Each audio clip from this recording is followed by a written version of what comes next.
ഇനിയിപ്പം കെ മുരളീധരൻ മന്ത്രിയാവണം, സ്വാഭാവികമായിട്ടും അങ്ങ് മന്ത്രിസഭയിൽ ഉണ്ടാകുമെന്നുള്ള ഉറപ്പാണ്. മാത്രമല്ല ഇപ്പോൾ പേരുകൾ വന്നതിലും അങ്ങയുടെ പേരുണ്ട്. അങ്ങയുടെ പ്രയോറിറ്റി എന്താണ്? അല്ല, പ്രയോറിറ്റി നിയോജകമണ്ഡലത്തിൻ്റെ വികസനം. ഏത് വകുപ്പാണ് ഏറ്റെടുക്കുന്നത് അത് പാർട്ടി ആണ് തീരുമാനം എടുക്കുന്നത്. അങ്ങനെ പാർട്ടി ഒരു കാര്യം ഏൽപ്പിച്ചാൽ അത് ഭംഗിയായിട്ട് ചെയ്യാം. KPCC അധ്യക്ഷന്റെ സ്ഥാനം രാജിവെച്ച് വടക്കാഞ്ചേരി, അന്ന് അങ്ങ് വൈദ്യുതി മന്ത്രിയായിരുന്നു. കുറച്ച് നാളുകൾ കൊണ്ട് തന്നെ അങ്ങ് ആ വകുപ്പിൽ എന്തൊക്കെയോ ചെയ്യാനുള്ള ശ്രമം നടത്തി. പിന്നെ ഇലക്ഷനിലേക്ക് പോവുകയും ചെയ്തു. അങ്ങയുടെ ഒരു ഏത് പോർട്ട്ഫോളിയോ ആയിരിക്കും അങ്ങേക്ക് ഏറ്റവും കൂടുതൽ? അല്ല, അത് പാർട്ടി തീരുമാനിക്കണം, വരുന്ന മുഖ്യമന്ത്രി തീരുമാനിക്കണം. അത് ഇപ്പം അതിനെക്കുറിച്ച് ഇപ്പോൾ പറയാൻ നിവൃത്തിയില്ല. കാരണം ഏത് മന്ത്രിയാക്കുന്ന കാര്യം ഹൈക്കമാൻഡ് തീരുമാനിക്കണം. മന്ത്രിയാക്കിയാൽ വകുപ്പ് മുഖ്യമന്ത്രി തീരുമാനിക്കണം.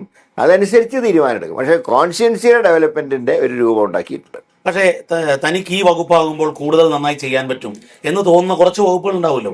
കെ മുരളീധരന് പരിചയമുള്ള അല്ലെങ്കിൽ ആ താല്പര്യമുള്ള വകുപ്പുകൾ ഉണ്ടാവും. അല്ല, അത് ഇപ്പോൾ അതിനെക്കുറിച്ച് ഒരു ഓപ്പൺ ഡിസ്കഷനിലേക്ക് പോകാൻ പാടില്ല. കാരണം മന്ത്രിയാവണോ വേണ്ടതെന്ന് തന്നെ പാർട്ടിയാണ് തീരുമാനിക്കേണ്ടത്. അങ്ങനെ തീരുമാനിക്കുമ്പോൾ ഒരുപാട് കാര്യങ്ങൾ ആലോചിക്കാനുണ്ട്. അതിനെക്കുറിച്ച് ഇപ്പോൾ ചർച്ച ചെയ്യേണ്ട ആവശ്യമില്ല. അല്ല, അങ്ങ് പറയില്ലേ പാർട്ടിയിൽ? അല്ല, അതിൻ്റെ ആവശ്യമില്ലല്ലോ.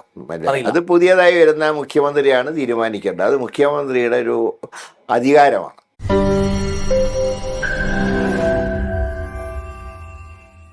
ലോകത്തെവിടെയായാലും ഏത് സമയത്തും 24 വാർത്തകളും ഓഗ്മെന്റഡ് റിയാലിറ്റി പാക്കേജുകളും എക്സ്പ്ലെയിനറുകളും വിശദമായി കാണാൻ ഞങ്ങളുടെ യൂട്യൂബ് ചാനൽ നിങ്ങൾക്ക് സബ്സ്ക്രൈബ് ചെയ്യാം.